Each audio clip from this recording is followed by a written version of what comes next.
You guys have faced a lot of curveballs in terms of teams doing different things or having bye weeks to prepare for you. And now Wisconsin, let's go of its coordinator. What kind of curveball is that for your staff this week? It's definitely one, right? I mean, it's. I thought last year, I thought Phil Longo had the best game plan against our defense of anyone that we faced. And so we often sometimes we refer to it. I'll say like, hey, it's the Wisconsin game plan when people do elements of it from things they did last year. And so with him being gone, you don't know exactly what you're going to see, right? I mean, obviously, Coach Fickell's a great head coach. They're going to play great defense. They want to run the football. They want to take shots down the field. I mean, we kind of have a general idea of who they are and what they do, but you have a whole other element now that you have to prepare for. So I think best thing we can do is just focus on ourselves and try to fix some of the issues we had last week that prevented us from winning. What were the hallmarks of that game plan? I remember. I was trying to think of what I want to say or not say, just because they're listening. They did a nice job with the quarterback draw against us last year. Like Tanner Mordecai broke out in the quarterback draw. They ran a lot of outside zone. They picked a time. They run some outside zone, kind of in some tempo, and then try to push the ball down the field. Because we don't match man, they would motion Pauling to number 3 and try to have him run option routes against our safety. They would show us one formation and motion to another, because they know Tony signals late, or he has someone else signal for him late. So 4 or 5 things that really pretty creative that people hadn't done that a lot of people have copied since. Do you take note of any of the parallels that exist between Nebraska and Wisconsin over the last 2 seasons? Well, just the fact that we're in the same position, as we were last year, both 5-5, trying to win one more game. They beat us last year in overtime. They won another game, got a chance to go to a bowl game. I know it's a lot of years for them going to a bowl game in a row. I 100% believe in the impact that has on your program and your development over time. So we're right back in the same spot, with a chance for us to hopefully us win the game and then extend the season and watch the development for our young players. But other than that, I mean, Coach took over that job. Obviously he's trying to get them to break through. We are where we are right now. We're trying to get ourselves to break through. It's not happened yet for us. It can be frustrating, but also energizing in that I do feel like we're at the point where we could. we're getting closer to getting to that point. So instead of taking a big picture look, I just try to narrow my focus down and just keep chopping and hitting at the same spot. What's your thought on those seniors, with it being senior day, who decided to come back and just try to go out with a bang there? Well, first of all, I love and respect them. Anytime you're trying to be the first to do something, and when I say, obviously there's been great history here, but trying to end, the bull drought and all the things we talk about. I mean, it's always hard to be the first, right? It's hard to break the 4-minute mile, and then it got broke again a month later, whatever it was. So it's hard to be the first, and then the guys after them will see it, right? Ty Robinson. Ty Robinson went from probably like a 6th or 7th round pick last year to, he just got East-West invite, Senior Bowl invite. He's going to get a combine invite. He's racing up people's boards. That will be the expectation for like Keona and those guys, right? Like, oh, that's okay. So, I mean, Ty's out there. I'm sitting with 2 scouts last week, and Ty gets into a fist fight with a scout team lineman in the middle of practice, which we don't love the fight, but he has that much intensity, right? And it's like, oh, that's what it looks like. So I do all these things. I work really hard. And he's also going to be a doctor. I can also great in school. So I think there have been great examples. There's a special place in my heart for all of them. I think we'll have 29 or 30 guys go through. A couple guys don't know if they want to come back or not, so we always encourage them, go through senior day. And then if you want to come back, come back. There's 6 guys that are 5th-year seniors. There's 5 guys that are 6th-year seniors, all at Nebraska only, right? Did I say that right, Keith?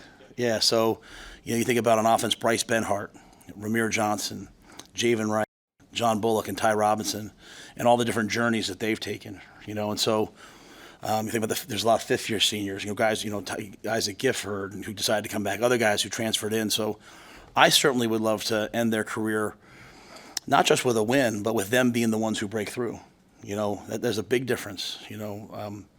Not getting a win, but hey, make the plays. We absolutely could have won the game last week, but the shoulda, woulda, coulda gets you nowhere. You got to go do it. So I want them to be able to walk off the field with their, heads held high, knowing that they got it done. And I expect everyone in our program, every coach, every player, to throw everything they have to help our seniors go make that happen. And but I don't want to underestimate the impact of seeing it happen. Like, Jamari and Marquise, before I came here, Jamari Butler and Marquise Buford asked me if they could come back for another year. And the fact that they want to stay in the program, to me, is, that's great, but I think they see what happened to Ty. They see the acceleration of his career and want to do the same thing. So I couldn't be more grateful to those guys who did come back and what they've shown to the younger players. At one point you mentioned Singleton maybe could try to get another year. Is that a possibility? Or? I think DeShawn, even if he could, would probably go pro. I think he's probably going to get some invites. I think he's racing up people's boards right now. Everyone asked me about him. What happened with DeShawn is, obviously, he went to junior college and he came here, and then he played 4 games and he played 1 play against Michigan. And so I petitioned the NCAA because obviously everything that happened against Michigan last year seems like there's some cloak of, whatever. He got cracked on a run play. Did they know it was a run play? Is that game going to count in a couple of years? So I thought he shouldn't get penalized for 1 play in a game that's, in my mind, not even a real game, but the NCAA disagreed. So he did not get that year back.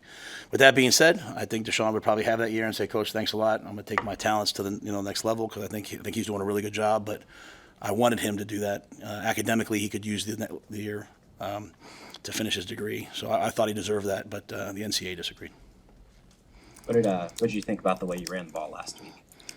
Yeah, I thought it was the offensive line's best game of the year. I thought they blocked really, really, really well. I thought we had some nice runs. I also thought we left a ton of yards out there. We had a couple times we got the ball to the safety and got tackled. A couple times we kind of missed the hole. So I thought the guys played hard, but I thought we left a lot out there, and we could have run the ball for a lot more yards than what we got. The 20-yard gain could have been 80. Just a block here. So there's definitely was some improvement, but there needs to be more. Coach, the snaps swung in Emmett Johnson's favor pretty markedly. Is that a matchup thing, or what's the reason for that? Well, Ramir was out. Ramir Johnson was out, and then Dante was hurt during the week, so he didn't practice. He got stepped on a rep on Tuesday, and so then on Wednesday he didn't play as much, and then. So I don't think it was anything necessarily other than just kind of that. And then so we're kind of going back and forth between those two guys. And Gabe, I think, got a player here. And then the 2-minute, is Emmett. So it just was probably more of the depth chart than anything else. I think had Ramir been healthy, he'd have had a significant role in that game. When we look at the season, week 1 and week 2, you usually make big improvements. Do you think the same thing, the same philosophy for offense? Like you had your week 1 basically against USC, your expectation is that you're going to take a jump this week offensively? I just think we'll get better and better and better. As I pointed out to the guys, there's no new plays, right? Like the touchdown to Emmett was drive pout, which was the first down we threw against Colorado last year that, Borkacher caught the backside dig. It's the same play. We threw the check down to Emmett. It's just I think Dana's done a really good job of coming in and kind of saying, hey, here's things we're going to do, and we're going to practice them this way. But we left a lot out there offensively. There weren't a lot of big plays, and there could have been some more big plays. There's field goals in the red zone, not touchdowns. We had some opportunities for guys, some guys to score in the red zone. We just didn't make it happen. So I'm encouraged by how cleaner it looked, but I also expect more. We're gonna have to score more points to win games. Reviews the game with how many coaches is he reviewing it with at this point?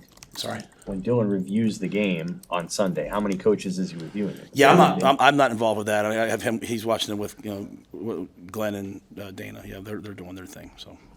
How was the in-game communication? Was Dana on the headset with Dylan when he's on the field? And just doing that for the first time in the middle of the season, how did that go? I think it was, it would be like, just to put it in context what Dana did, it would be like you guys, having to write this on a deadline and having to write it in Italian with a translator next to you. It'd be hard, right? This is all new language. We're in 2 minutes, and I thought Glenn and Garrett did a great job of helping. I thought Dana prepared at a really high level.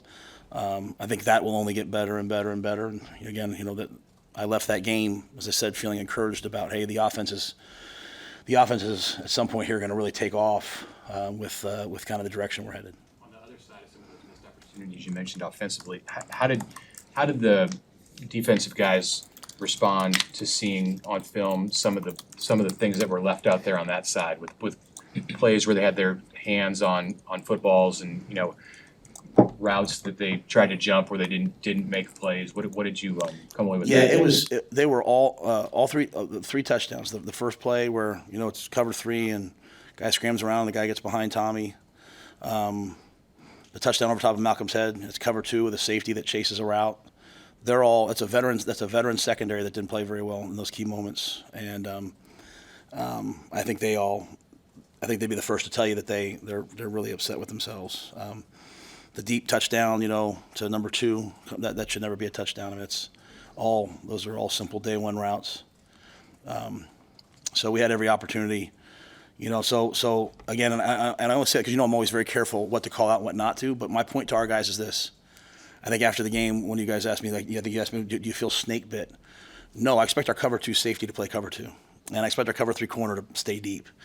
And if we had done that in that game, those plays would have been eliminated. I mean, that young man was running away from MJ. I expect us to sack him on the first long play down the right side. I'm not so sure he wasn't even just trying to throw the ball away, and he just kind of got caught. So we're not snake bit. We're not unlucky. There's no curse. You got to play the defense called. If it's cover 3, play cover 3. You don't guess and play cover 4. So that's there weren't a lot of times. There weren't a lot of times where it was like, hey, we just, we're playing man, we just can't cover this guy. It wasn't that. It was those things.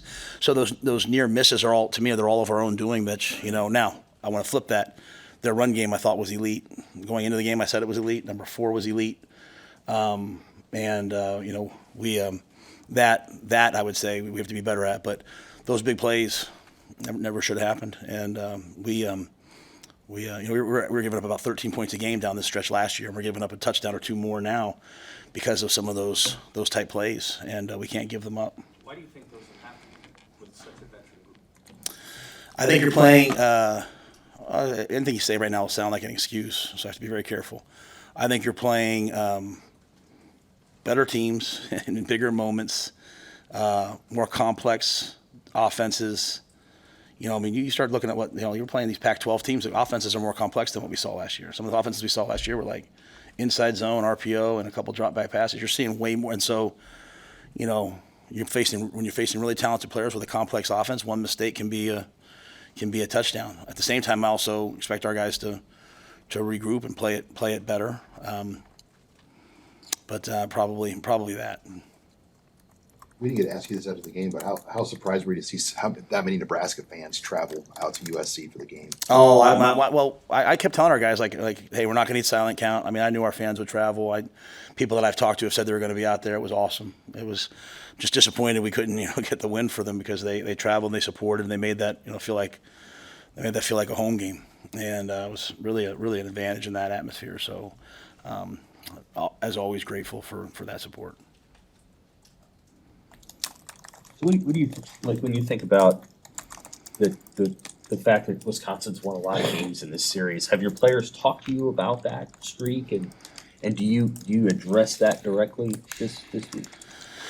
I don't know that I might address it in passing. I mean, just as the opportunity it is, right? It's a rematch game from last year, right? It's that pain of walking off the field in overtime. It's an opportunity to come back from that.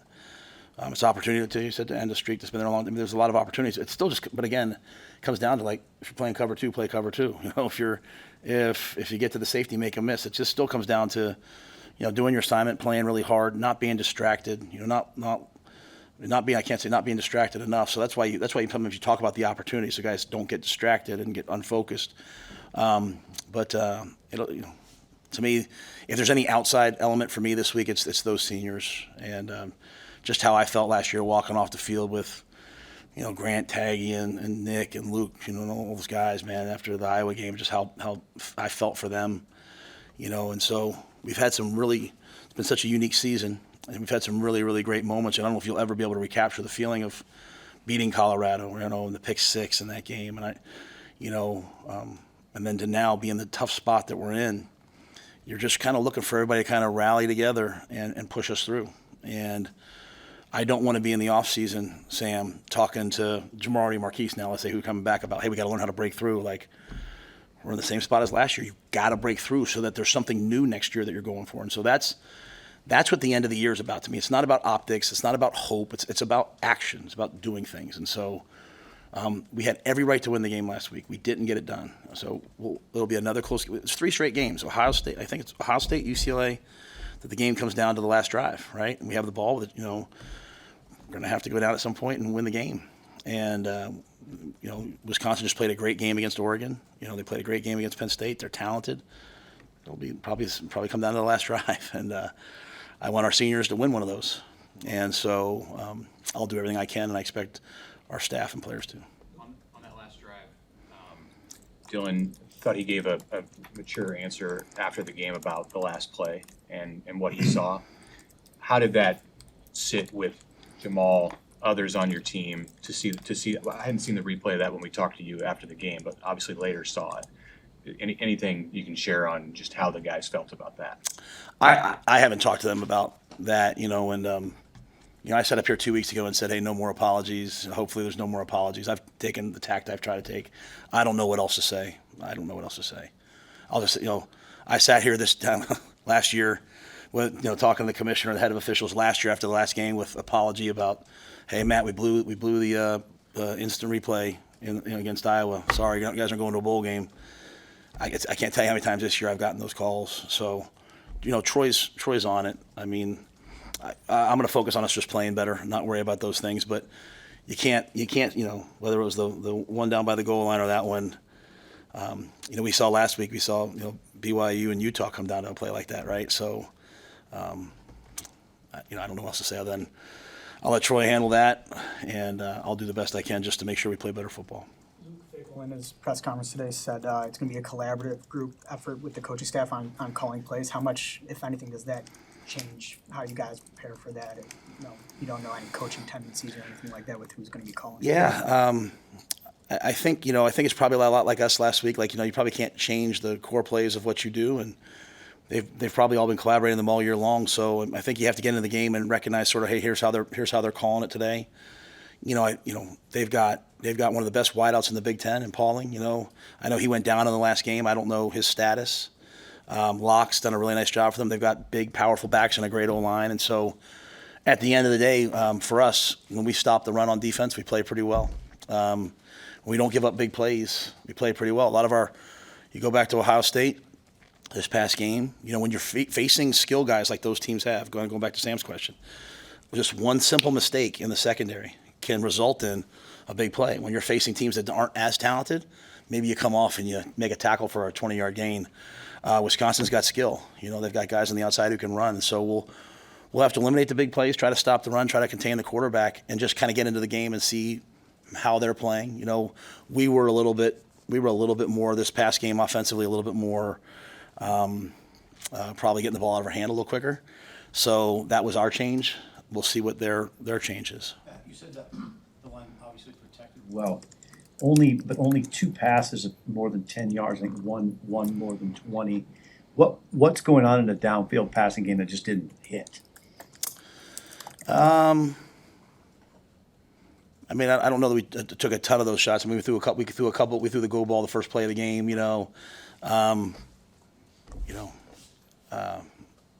I was arguing for a defensive hold on that play, right? I think early on you don't get it. You're kind of like, all right, well, it is what it is. I mean, they played a lot of man against us, and I thought we were efficient.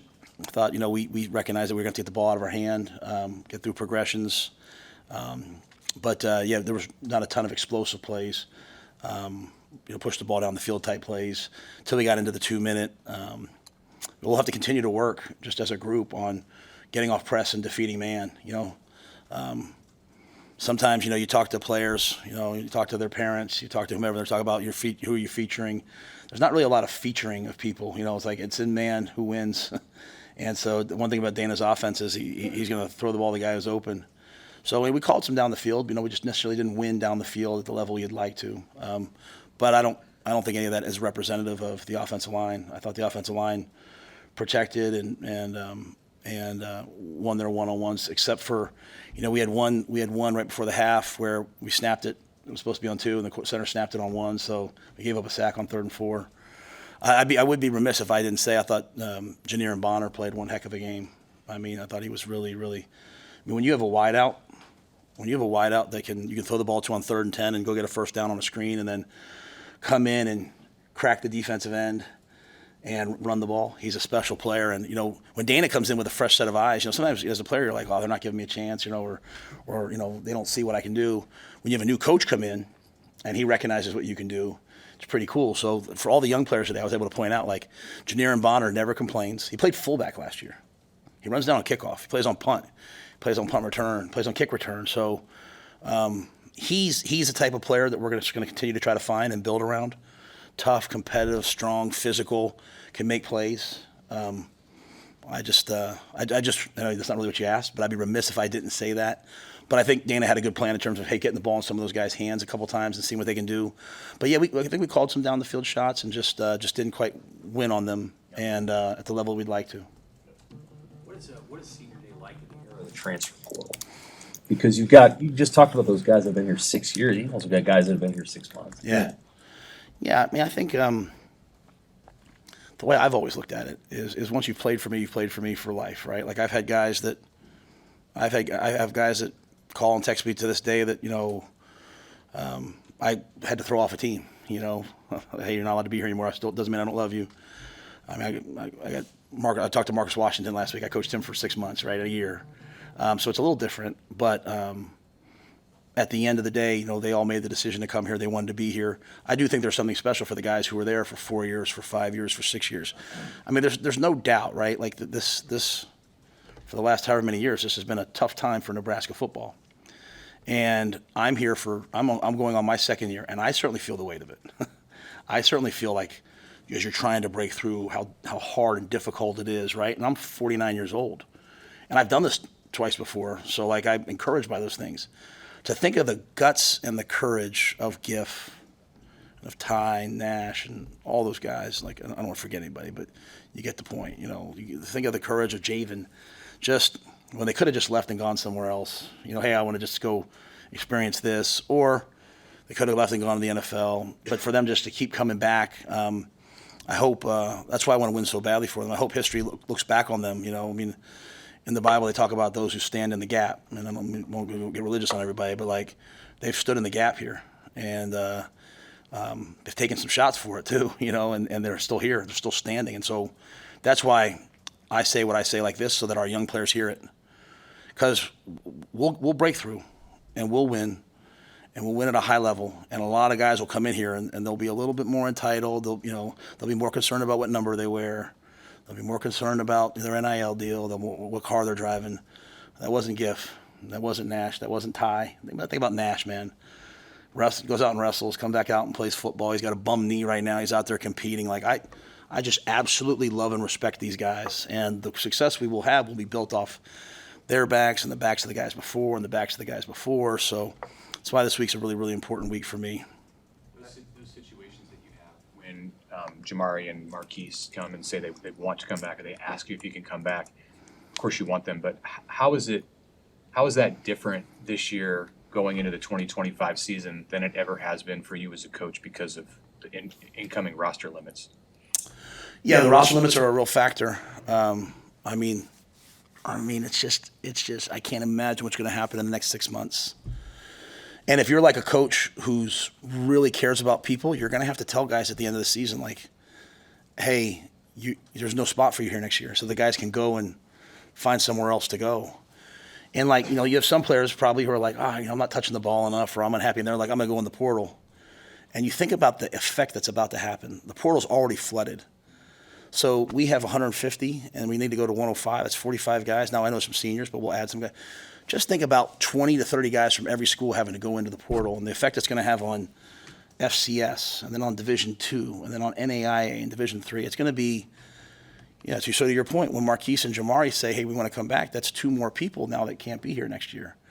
And so it's going to be really, really, really, really, really not just unique. I sometimes say unique. It's going to be a challenge. It's going to be a challenge. And then, so what do? Do you not tell kids until next fall? Oh, you're not a spot in the 105. I mean, the portal. I can't imagine what it's going to look like this year. It's going to be overrun, and it's going to be overrun with lots of really good kids. And so lots of really good kids we have some kids on our team that all they want to do is just go out and just be a Husker and practice and help the team. And I've talked a lot about the guys who've, they've done all these different things here. There's a lot of guys that are going to walk on senior day that, man, like some of them are going to change the world, So, is Grant Buda walking? Yes. I mean, 3.9 student. Made his way into camp because of the work he did this summer. Made the elite list every week. He's going to be a doctor. Wants to be an NFL orthopedic surgeon. In the future, that kid won't be able to be here, or I'll have to tell that kid, "Hey, you can't be here anymore." That's for a guy that's wired like me. That's absolutely heartbreaking. It is what it is. We deal with it, but yeah, and it's impending. The reason why I sound like this, Mitch, is it's impending. It's not, next fall the roster limit's 105. Troy's asked all of us to be honest with everybody so that they can find a place. But you're gonna have some really good kids that, man, they're not gonna have a place, and it's gonna be really, really, really hard. What does that mean for guys like John Bullock, for example, who they carve out their role later in their career, but you don't know what they are when they're a freshman and they get that opportunity? That's exactly right. I don't know what that means for them anymore. I don't know what it means. I really don't know. I mean, when Ted Carter and Trev Alberts offered me this job, they said to me, "We want you to build a program that's built on player development." They said that was the ethos of Nebraska. Tom Osborne, getting players here, a walk-on from Western Nebraska, a scholarship player from somewhere, get them here, develop them, teach them, train them, Then, college football, now you see some teams that are winning with a lot of transfer portal guys. So now the pressure goes on you to I better get some portal guys if I want to win and keep my job. I mean, but it's not really the ethos of what I want to do and who we are. And then there's those stories. Like Hassan Reddick is one of the highest paid players in the National Football League. He was a walk-on for us at Temple. And he was a 7th-round pick probably going into his senior year and ended up a 1st-round pick, kind of did what Ty did. So, we'll have to pick and choose our spots. We'll have to pick and choose our places. But it's really going to be hard. It might really benefit some FCS and Division II schools. There's going to be some great players coming out, but I don't know what's going to happen with the John Bullocks moving forward. I don't know what's going to happen with some of the guys who develop later in their career. But we'll do the best we can to be honest and do things the right way. But that's why this senior day, the senior day for some guys, it's going to be their last. It's going to be their last time. Obviously, if they graduate. For other guys, they might have to go find another place. So it's really going to. Hopefully, everyone really embraces this moment because this is kind of the end of an era. Like if you really think about it, we've outlawed, out legislated the true walk-on programs in college football, and this is really the last. This is the last group of kids that'll do that. Like some of you guys cover our recruiting. How many guys have you seen announce hey, I've been offered a preferred walk-on at University of Nebraska? Probably haven't seen very many of these this year, have you? Because I don't want to make a promise I can't keep. And for me as a former walk-on, and my strength coach as a former walk-on, and Sat was a former walk-on, I can't imagine my life if I hadn't been able to walk on at Penn State University. I can't imagine my life if I had, hadn't played for Joe Paterno and gotten my butt kicked by those guys every day. So, again, I'm probably waxing too poetic, but this Saturday's a big. This is a big. There's kids that love this place. That this will be the last day they put their pads on and go out there to be a Husker, and all settled in a courtroom somewhere. So it's a shame. It's a real shame. So that's why for me, this is one of the biggest weeks of my coaching career because I want to honor all those kids. I thank you guys very much.